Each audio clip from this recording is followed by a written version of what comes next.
Yeah, it's definitely true. A lot of people, a lot of countries are developing their own currency, their own coins. And in fact, you Yeah. are developing your own token called Texas Token. Can you explain that to us? Yeah. Like what Yeah. exactly it does? Yeah. So here's what actually happened. I saw Richard Hart do that with the Sens Foundation, and I was doing traditional fundraising counsel to the Texas nationalist movement. And I said to them, "You want to raise $1 million or $1 billion?" And they're like, "Let's raise $1 billion." I said, "Well, you're going to have to tokenize your community. Your community's 444,000 members, and they care about Texas independence. You care about getting a vote, a referendum on the ballot in Texas for independence." I said, "Why don't we come alongside you? We'll help you raise money. We'll do token distribution of a zero value token called Texan. Hmm. You can find it at texan.cc there." And Hmm. what has happened is we were planning on coming out on the Pulsechain, and the Pulsechain didn't launch yet. And so we made an agreement to go out on Ethereum. Well, 2 days ago, we've got a price chart, right? It came out on January 6th. And yesterday we went up, or 2 days ago, we went up 63% in one day. And it's really an amazing testament to that organization because, the big thing we talk about in crypto all the time is no coiners. The great trophy is how do we get new people into crypto?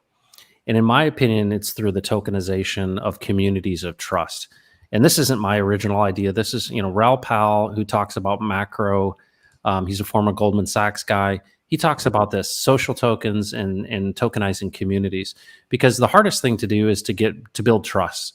And so we basically give these gifts into these communities of a immutable contract that is DeFi, trustless yield, no admin keys, that enables them to have an endowment. And so we've created the first endowment token on the blockchain. It's called Texan Token.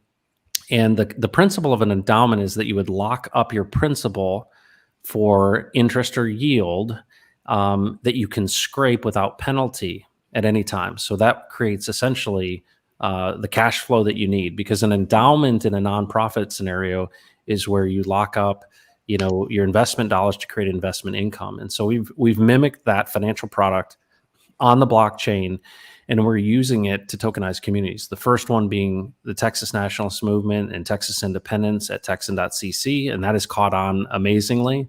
There's about 23,000 holders of that token. And then our second project is in the Philippines with a group called 𝘰𝘰𝘯𝘵 that has 3,000 churches, and it's called Ophir Crypto. And so we're going to continue to do this, tokenizing communities where there are large, groups of people that have trust with one another. Okay. So with this scraping, I know it's 5% annually, but you also said it's 87%. So is it 5% or 87%? How does that work? Good question. So if you look at the white paper and you can scroll down to the bottom of the white paper, there's a yield curve. So the base rate is 5%. And the reason it is because that's the standard for nonprofits of what they want to get from their investment income. They want a minimum of 5% on their money. And so what we decided to do was say, all right, the base rate is 5%, but if you're willing to wait longer, we'll give you essentially a bonus multiplier. And so what we've done is we've mimicked compounding interest. And we said every year that you hold or every day that you hold, you're going to be able to see it. So scroll all the way down to the bottom and you're going to see, there it is, the yield curve. Okay, so year one, 5%. Well, if you held it 2 years, you're going to get a total of 11 because the second year is 6. But if you had a 22-year stake, which is the maximum length, you would have 236% in year 22. But the total of all of it together is 1,881%. But the average over 22 years is 87%. So it's very simple. And if you're familiar with Hex and how Hex works, it's a T-share model where, and we do the same thing. We burn, and then you have this ability to essentially earn yield. Well, in this scenario, we have the list of specifically, itemized interest in the contract versus kind of a daily T-share rate that Hex has. So it's very predictable, but I think the big differentiator is that you can scrape your interest at any time. However, let's say after 5 years you scrape on that one stake, you go back to the 5% interest to fulfill the rest of your time. Okay. But you can have unlimited stakes. You can have unlimited stakes. Okay, that's awesome. That even makes it better than Hex, because Hex you can't pull out early, and if you pull out early, you receive a penalty. And Hex right now has about a 40% average APY, Yep. but that's that's the average, right? So some people, I even did a stake for only a year. I only received about 5%, 6%. But if I did 15 years, which is the longest, I would have received like 80 something percent, Yep. over 100%. So it depends how long you keep it. So that's actually really good. Yeah, and it's actually, I don't consider it better than Hex. I consider it different in this respect.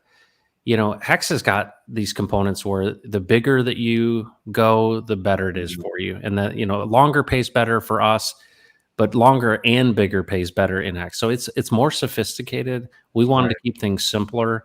And I think it's complicated. It's hard to understand T-shares and all that stuff, but they mimicked a certificate of deposit product and we mimicked an endowment. But yeah, I think the net effect of it is similar. But you know what has happened with Hex is a number of derivative products have been created, which enables people to monetize their stakes, which is really the effect of scraping. So like you said, the price is going up dramatically. It's gone up dramatically in the last week. What nefarious evil things have you done to make the price go up? I was looking at it. The price is up like, Yeah, let me see. Yeah, 279% in the last 30 days. And it's been up like maybe 600, 700% in less than 2 months. Yeah. What have you guys, why has it gone up so much in the last Well, here's what's crazy about it. I mean, there's not one answer to that. But here's the thing that I think you realize: we airdropped anybody who wanted to claim Texan tokens. So first we started with an existing community of people. They gave to the organization that they most cared about. They received free, no value tokens. And then anyone who had sacrificed for Pulse, PulseX, or had Hex stakes could also claim. And so that's how we got so many holders.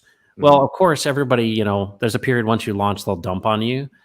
But people also in the Hex community understand delayed gratification. They understand this type of crypto, and they've been trained by Richard Hart to not pick up pennies in front of freight trains, right? So you don't, you know, so immutability, all the boxes were checked. We were, you know, we're known in the community, we're trusted in the community, and people are trained to hold. And we know that buying and holding is the only thing that drives price. So I think what you're seeing over these last several days is people just awareness, just an increase in awareness and the change in the market. Because, you know, we saw this big pump with, I mean, Bitcoin was up 17% at one point a couple days ago. Yeah. And that was a big shift. And so, you know, we kind of caught that wave.